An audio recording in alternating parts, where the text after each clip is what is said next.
Հետընտրական Հայաստան, ինչ սպասեն արցախցիները, Եվրոպայից ջերմ ողջույններ և Ռուսաստանից սառը ցնցուղ կամ սառը արձագանք։ Ողջույն, ես Նորայր Հովսեփյանն եմ, այսօր բնականաբար խոսելու ենք հայաստանյան ընտրությունների մասին և հետընտրական զարգացումների մասին, շեշտը դնելով դրանից արցախցիների ունեցած ակնկալիքների վրա։ Բայց մինչ հիմնական թեմաներին անցնելը շնորհակալություն եմ հայտնում YouTube-յան իմ ալիքի հին ու նոր բաժանորդներին, ովքեր դեռ չեն բաժանորդագրվել, սիրով հրավիրում եմ։ Իսկ այս նախագծին աջակցելու համար շնորհակալություն Իվան Ավանեսյանին։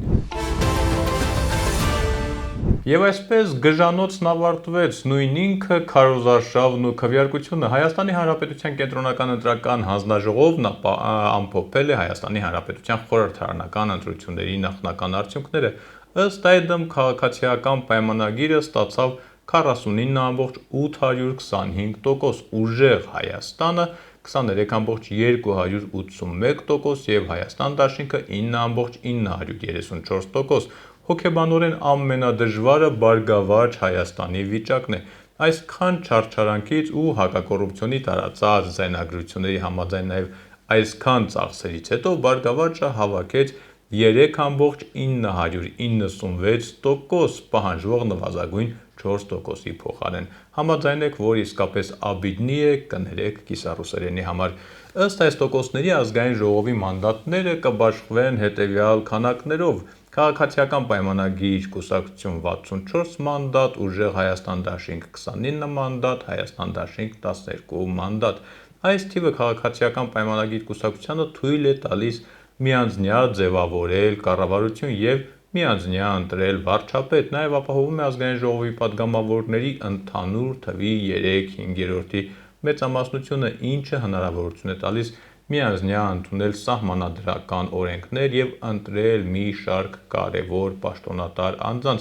սակայն սա չի ապահովում պատգամավորների ընդհանուր թվի 2/3-ի աջակցությունը, ինչը անհրաժեշտ է սահմանադրության փոփոխությունների համար, պակասում է 6 ձայն։ Այստեղ սկսվում է իսկապես հետաքրքիրը, որոշիչ է լինելու, որ պատգամավորներին տեղից տեղ չփախցնեն, ընդ որում հաշվի առնելով Փաշինյանի ու ՔՊԻ գրեթե անսահմանափակ իշխանությունը և նրա խորհրդարանական մրցակիցների գրեթե նույնքան անսահմանափակ նյութական, ֆինանսական ու նաև հոգևոր հարստությունը, չենք կարող երաշխավորել, որ կհաջողվի պատգամավորներին ապահովագրված համարել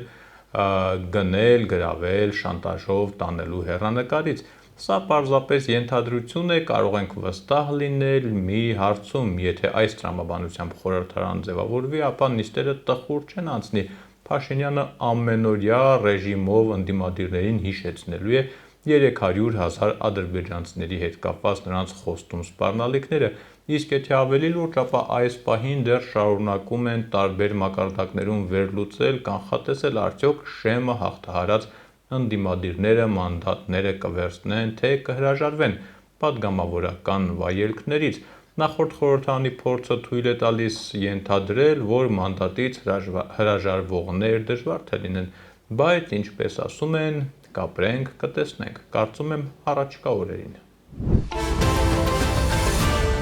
Ով ինչպես արձագանքեց ընտրություններին, սկսենք հաղթող ուժից։ Փաշինյանը հավատարիմ մնաց քարոզարշավի ընթացքում ձևավորած բառապաշարին ու տրամադրությանը։ Պատերազմի եռագլուխ կուսակցությունը ջախջախված է Հայաստանի Հանրապետության ժողովուրդը իր քվեարկությամբ տեր կանգնեց պետությանը, անկախությանը, հայտարարել է Փաշինյանը։ Ուզում եմ շնորհավորել Հայաստանի Հանրապետության ժողովրդին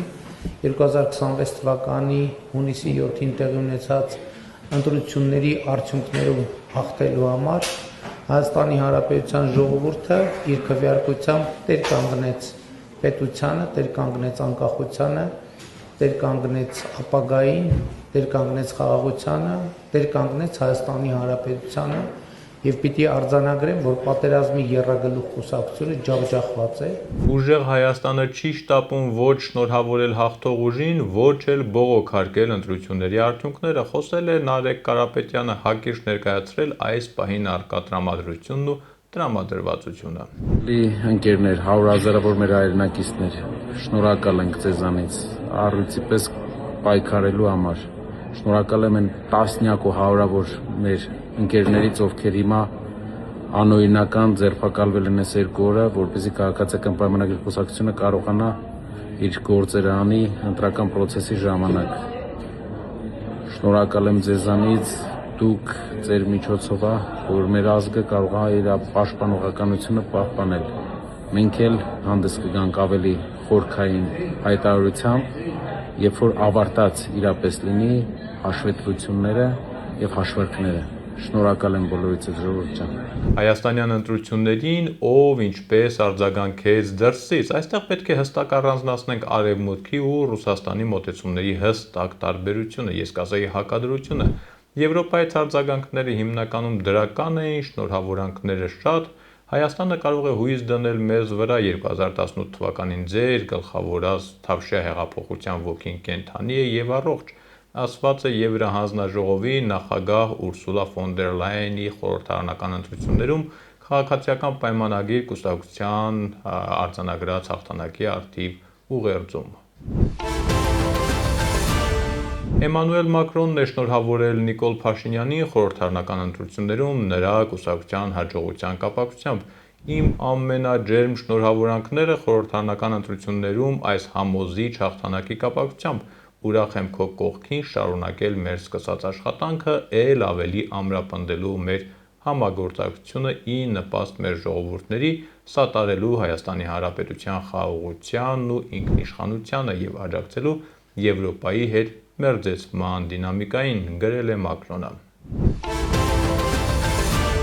Հասանք ավելի մոտ տեղերից հնչած հայտարարություններին, ԱՊՀ դիտորդները եւս գոհ են հայաստանյան ընտրությունների ընթացքից։ Ընտրություններն ընթացել են բազմակուսակցական հիմքով, եղել են բաց եւ մրցակցային, ասել է ԱՊՀ դիտորդական առաքելությունը։ Քվեարկությունն անցել է ընտրական օրենսգրքի պահանջներին համապատասխան, տեխնիկական սարքավորումները ընդհանուր առմամբ աշխատել են անխափան։ Ընտրական տեղամասերի բացարձակ մեծամասնությունում կիրառել են տեսահսկման համակարգ, ձայների հաշվարկի ընթացակարգն անցել է ընտրական օրենսդրության պահանջներին համապատասխան, ասել է ԱՊՀ առաքելության ղեկավարը։ Եվ վերջապես Մոսկվայի արձագանքները, նախնական արդյունքները հրապարակվելուց ժամեր անց Մոսկվայից դեռ չեն շտապում բարձր մակարդակով արձագանքել։ Հայաստանում ընտրություններն անցել են ընդդիմության վրա աննախադեպ ճնշումների եւ Արևմուտքի կողմից միջամտության մթնոլորտում, հայտարարել է Ռուսաստանի Դաշնության արտգործնախարարության ներկայացուցիչը։ Հայաստանի Հանրապետությունում կայացած ընտրությունները հստակ ցույց տվեցին, որ հայ հասարակությունը ծայրահեղ բևեռացված է, հայ հասարակության մեջ ակնհայտ է Ռուսաստանի Դաշնության հետ կապերի զարգացման եւ յատմում Հայաստանի Հանրապետության հետագա անդամակցության լայն պահանջարկը։ Հայ ժողովուրդը Ռուսաստանի համար եղբայրական է, Ռուսաստանը նրան խաղաղություն եւ բարգավաճում է մաղթում, նշել է Մարիա Զախարովան։ Իդեպ ավելի վաղ Մոսկվայամերձ աղբյուրներն ու գործիչները ժամանակ առ ժամանակ շրջանառում էին Հայաստանում նախընտրական խախտումների ռուսամետ ուժերին ճնշելու մասին տեղեկությունները, անգամ բարձր մակարդակով կանխավ հարցականի տակ էին դրել Հայաստանում անցկացվող ընտրությունների լեգիտիմությունը։ Շատ փորձագետներ դա գնահատում են որպես, այսպես ասած, պլան B, եթե Հայաստանում հետընտրական զարգացումներ չլինեն, այդ խախտումների մասին Մոսկվայում հավանաբար կմոռանան ու կմիանան շնորհավորողների բանակին։ Իսկ եթե հանկարծ Հայաստանում իրավիճակը լարվի, այդ կիսաբողոքները կդառնան հիմք Երևանի հետ բոլորովին այլ լեզվով խոսելու համար։ Այնպես որ Մոսկվայից հնչելիք արձագանքը մեծ մասամբ հենց ներհայաստանյան իրավիճակով է պայմանավորված լինելու։ Հայաստանյան ընտրություններից ինչ սպասեն արցախցիները, այստեղ առանձին գյուտ անելու կարիք չկա, ովքեր ՔՊ-ի օգտին են քվեարկել, մեծ մասամբ լուռ ուրախանում են, որ հաղթողների բանակում են, բայց չեն էլ համարձակվում հրապարակավ ցույց տալ իրենց նախապատվությունը, դե հասկանալի պատճառներով։ Իսկ ովքեր քվեարկել են ընդդիմադիր ուժերի օգտին, այսօր չեն թաքցնում իրենց լիակատար հիասթափությունը,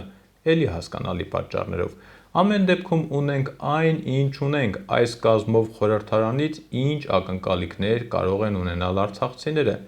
ՔՊ-ի հաղթանակը նշանակում է, որ պետական խոսույթում եւ Արցախի հարցում մոտեցումներում փոփոխություններ չեն լինի։ Արցախի հարցում Փաշինյանի ու քաղաքացիական պայմանագրի մոտեցումները հստակ են։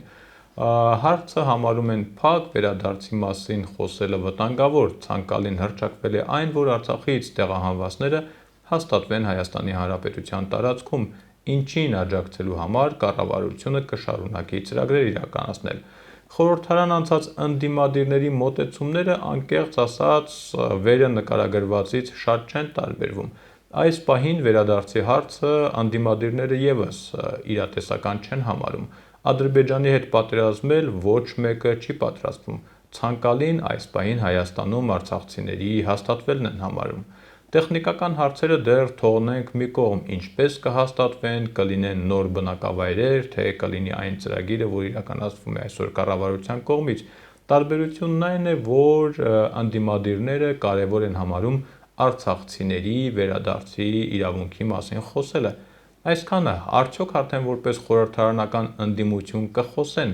այդ մասին, ցույց կտա ապագան։ Այս թեմաների վերաբերյալ նորություններ վստահ եմ լինելու են առաջիկա օրերին, այնպես որ ամուր եղեք ու մի քիչ էլ զգույշ, կհանդիպենք։